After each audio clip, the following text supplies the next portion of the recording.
Hello and welcome to Living Well with Robin Stoloff, empowering you to live a healthier life.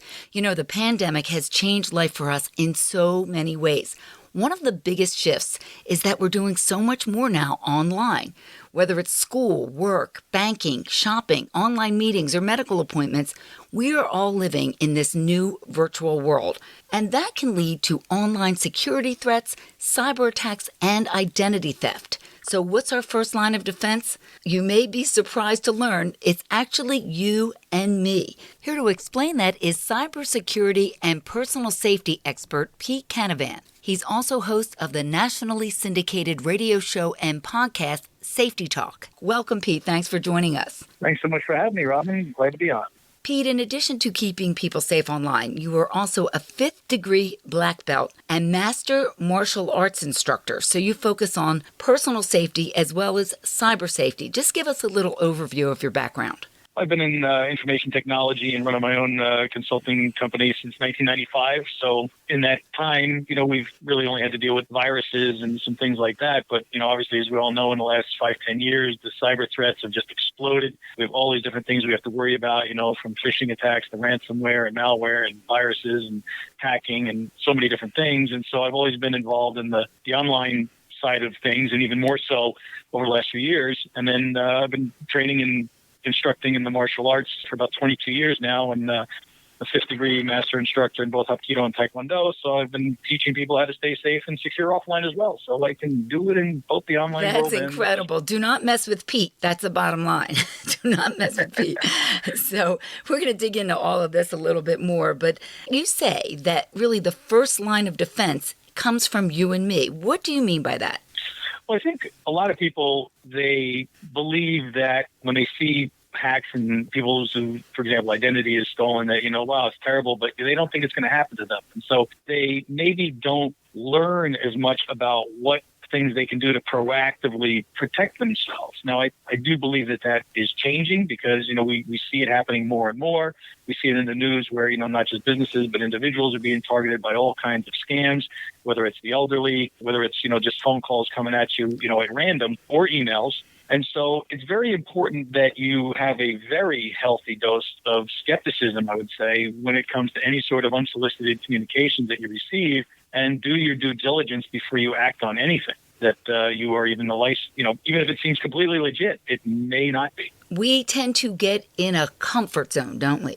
Yes, because we have our routines, we have our, comfort zone. We exist in this place where we do the same thing day in, day out, whether it's, going to work or going to school or, going to the store. And so that breeds a certain sense of complacency. And that it involves, when you're online as well, you go to the same place to check your email, you go to the same websites to shop, et cetera. And so when you don't have problems for a period of time, you don't expect there to be a problem. It's like, well, I did this yesterday. Why would I have a problem today? Well, that's where a problem comes in. You may be too sort of trusting or just not paying as much attention as you should to something that might be out of the ordinary had your sort of radar been a little bit more in tune to it. Yeah, it's not always so obvious. But once we say we accept the fact, okay, why not me? This could happen to me. What are some of the basics that we need to know to prevent cyber threats? We hear words such as malware, adware, phishing, identity theft, ransomware. Can you break those down a little bit more and let us know what we should do to stay safe online? Sure. Probably the biggest threat of what you just mentioned are phishing attacks. And simply put, it's just like, traditional fishing. You go out, you throw in a line and order and try to catch a fish. That's exactly what the cyber criminals are doing, except they're sending out thousands and thousands of phishing lines with a PH instead of an F. PH, yes. To try to basically hook someone into believing the message that they're sending out there. And it could be, hey, your Amazon package can't be delivered, click here. Well, geez, everybody's ordering stuff from Amazon. So probably 9 out of 10 people or 8 out of 10 people that get that are going to say, oh, no, what's going on? You may not realize that it's not really going to an Amazon I probably site. would click on that. I probably would. So, a lot of people would. Well, what do you do? How do you know if it's real or not? So you don't click the link. You go online, you log into your account as normal if you are expecting a package, and do it that way. Mm-hmm. Also, in the email message body, if you don't click on any of the hyperlinks in there, but you simply hover over them with your mouse, chances are that link, for example, using, our Amazon example, may not go to Amazon.com. It might go to, www.amazon.boguscompany.com. Right. So if you just glance at it, it might have the word in it, but the actual domain may be boguscompany.com. Yes. So that holds true for pretty much anything that you're getting in email, whether it's, notifications on shipments or orders or insurance or so many different things that these cyber criminals get so creative in trying to get us to click on something. Some people call it clickbait, right? Just like when you're fishing, you got bait. Well, it's clickbait. They're trying to bait you into and clicking on I have something. to admit, about a couple years ago, I was sent something for brand name purses. And I was like, this is great, clearance prices. It was a beautiful website, great prices, great stuff. I thought I'll buy a bunch of these pocketbooks as Christmas gifts. And I had no idea until they actually sent me merchandise, believe it or not. But it wasn't it was like knockoff stuff. And I went back to the website and it was gone. And I couldn't believe it. Thank goodness I used a credit card that helped me out with that. They said, you're not responsible for this. It was fraud. And boy, I'll tell you, I learned my lesson. I really learned my lesson. You Well, along those lines, Robin, and this may be a little bit more sophisticated for people, but one of the things you can do is if you do happen to go to a website that you're not familiar with the company and you're considering, for example, placing an order, well, it may be a secure website, like the old HTTPS, and there's a lock on it. But one of the things that you can do is if you click on that lock up in the address bar, it's going to give you some options. And one of those options is to view the website's secure certificate. You can view the actual certificate with the date that certificate was issued as well as when it expires. Well, if that certificate was just issued 2 weeks before you got the email, that should send up a red flag because it's like, wait a minute, and it only expires a year later. Well, that means that company has no intention of being around for a long time. Okay. So little things like that. Mm-hmm. Yeah, little things like that. Can't they kind of maneuver that? Can't they fake that up and make it look like it's longer term? No, they can't. No. Okay. All right. No, if you've got a certificate, the issuing authority is providing that information. Okay, well, that's good. Good to hear that. I also know someone, a friend of mine, who works in a business where the information is very important for them to have, and suddenly went in to his office and none of his files were there, and got an email or however they reached him and said, we have all your files. You want to get them back, you have to pay us X amount of dollars in Bitcoins. And first of all, he was like, what are Bitcoins? He didn't even know what that was. And apparently you can't trace Bitcoins or whatever it is. So he calls the authorities and he says, this happened to me. How can I fight this? And they said, oh, just pay it. We got hit too. The local law office, they got hit too. So that's scary. Nobody should ever have to be in that situation, because if you are backing up your data religiously, on a daily basis, or as often, what I tell my clients is as often as you would hate to lose it. If that's hourly, if it's daily, if it's weekly, back it up consistently, because that way, if somehow the data is compromised, your system or your network is hacked, and some ransomware gets in there and encrypts all your stuff, okay, so what? You wipe it, you go restore everything from a backup, and you're back in business. Well, he learned that, and now he's had to spend double to secure everything. Right. Of course, because that's important stuff to his business. Cybersecurity plan development is one of the things that I do, and it's very important because just having that plan could save you potentially not just tens of thousands of dollars, but could save you from going out of business. And of course, number one is making sure your data is backed up, not just more than one place. And one of those places should definitely be an off-site facility. So if even your on-site backups are compromised and encrypted, you still have a copy of data off-site with some off-site backup provider that would allow you to go back in time and retrieve that data.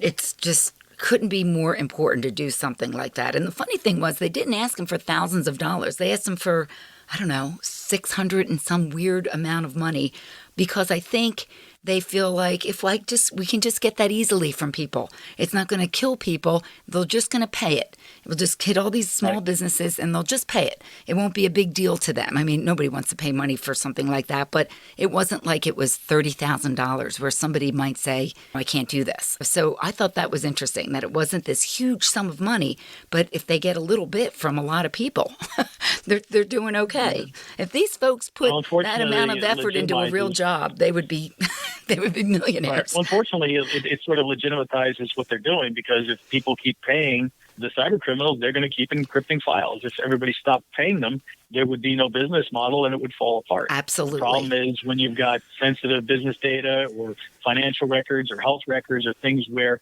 you for whatever reason, your backups are inaccessible or they're also compromised, you really don't have a choice. Otherwise, you'll go out of business, or, it could end up being life or death in the case of, like a hospital. Absolutely. And you bring that up. And recently, federal agencies warned that our healthcare system is facing, they use these words, an increased and imminent threat of cybercrime involving ransomware. That is so scary, especially as cases of COVID are going up once again. How can they get into our hospital systems like that? You would think they'd be more secure. Where there's a will, there's a way, right? There's always a way that you can get in. There's always some area in a network that is weaker than others that, hackers will hammer on. And, part of those are, things like a lot of people have in their homes now, which are these internet wireless connected devices of convenience, right? We've got the Ring doorbells and cameras and, all of these devices in our home that are connected. Well, guess what? They do not have great security. So if somebody hacks into your Wi-Fi network through, say, your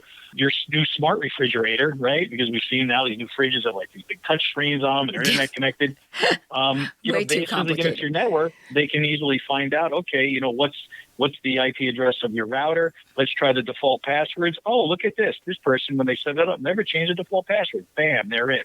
And now they can do whatever they want to reroute traffic or to, try to hack into other devices on your network. And it becomes a big, big problem rather quickly.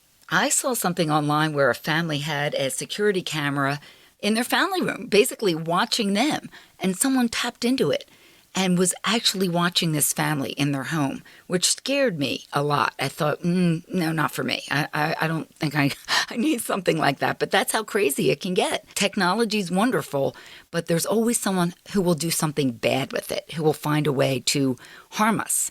And we need to protect ourselves. Two things, along that is, number one, obviously, always change the default passwords of any devices that you're setting up or purchasing and connecting to your network.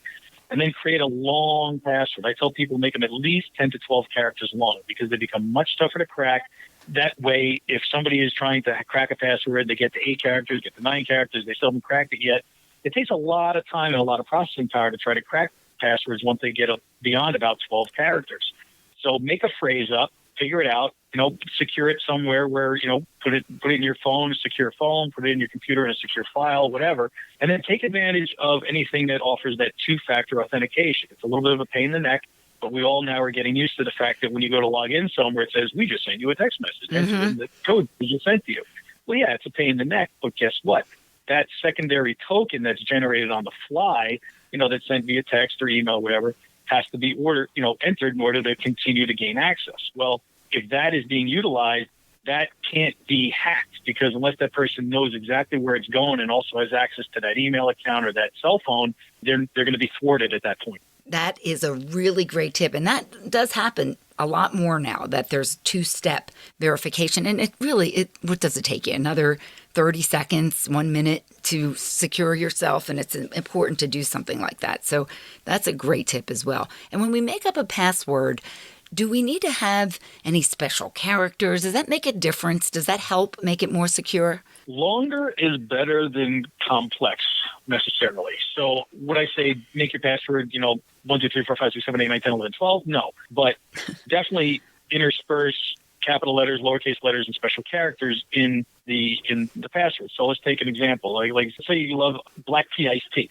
Make your password black tea iced tea, but make the B an 8, and then maybe the whole word black all in caps, and then the word tea, make it, 7, 3, A, and then iced tea all in lowercase, and in between the two words, put a couple of special characters. Oh my God, That I way never remember it.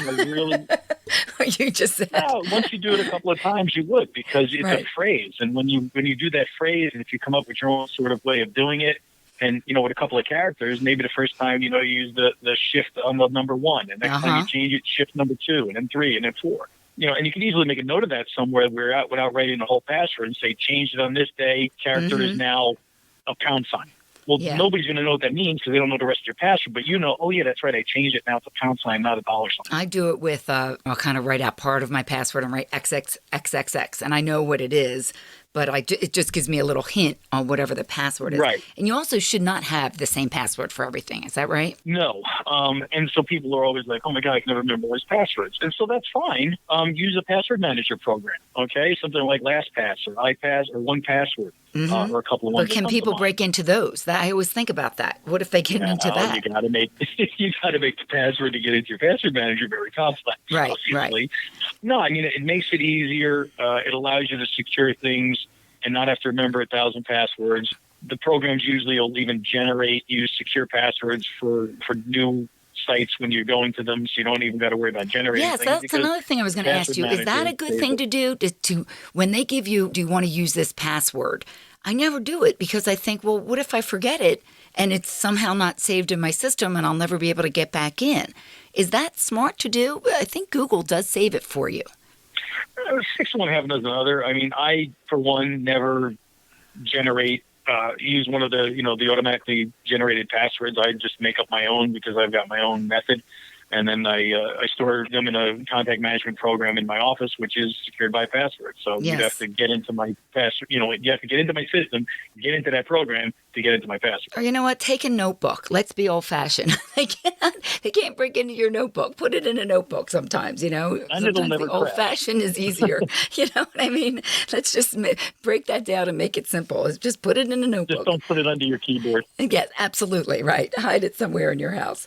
So what are some other tips, Pete? You do this for a living. What are some of the things that you see most commonly that people really need to be aware of? Well, I shouldn't need to say it, but I will mention it. Obviously, you really should not use any open Wi-Fi connection. You see Wi-Fi unsecured networks, and people are like, oh, I just want to jump on and check something, or I just want to get my email. Just don't do it. Hotspots. And the other thing is, take advantage of VPNs, virtual private networks. They are simple to set up. You can put them on your phone. You can put them on your computer.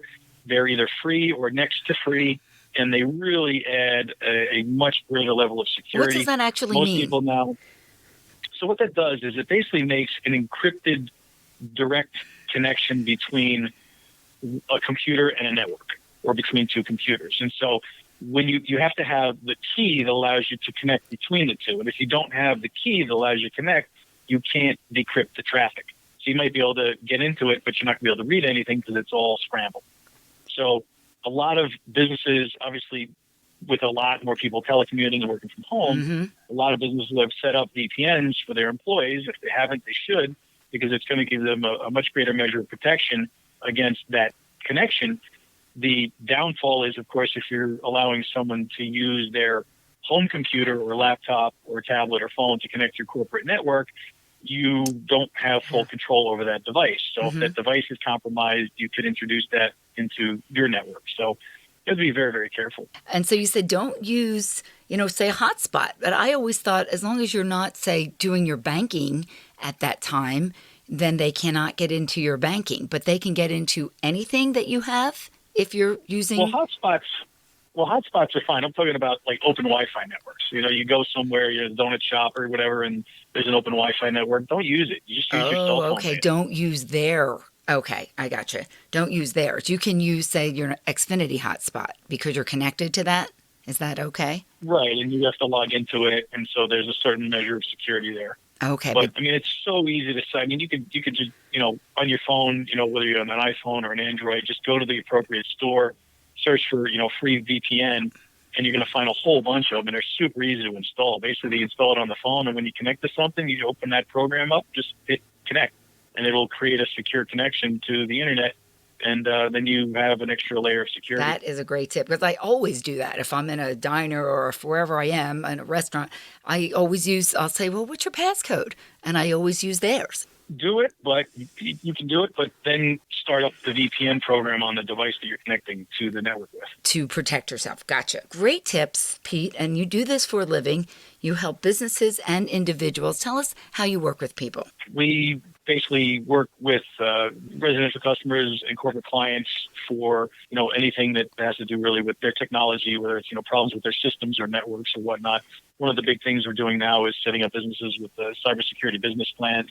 My personal website has information on that, as well as links to different things that we do. Cyberbizplan.com that has free information. If you're a business and you're looking, hey, how do I create a cybersecurity plan for my business? It's a great place to go to learn more. And from there, you can also link over and watch a webinar I have that goes into a lot more detail. And if at that point you want to try and do it yourself, great, go have at it. If you need assistance, we have a full online course that can teach you how to do it in 7 steps from start to finish, starting with your corporate mission and vision all the way through to the final plan. My personal website is my name, PeteCanavan.com. I would suggest people want to learn more information. They can download a cybersecurity checklist there. There's 22 things, best practices for securing your network, applicable personal and professional. And there's also an infographic there on cybersecurity. Has a lot of good information and statistics that just kind of sort of reiterates and emphasizes the fact that some things are really important to understand. And a lot of businesses have been victims of cyber attacks. They just don't even know it because they haven't been successful attacks. So it's important to understand some things and, to have a competent network person, security person, cybersecurity consultant that can help you make sure that your either home network or your business network is as secure as possible, because as we see threats every single day happen. Absolutely. We need to protect ourselves. And I'll put links to your sites in the notes of this podcast so people can get more information. Really helpful, Pete, especially with all of us doing so much more online these days. So thank you so much, Pete Canavan, cybersecurity expert. And thank you all for joining us for Living Well with Robin Stoloff, empowering you to live a healthier life. Please take a moment to sign up to get weekly notifications for this podcast and to connect with me on any of my social media, Living Well with Robin Stoloff. Learn more, live better. We'll see you next time. Until then, please stay safe and keep living well.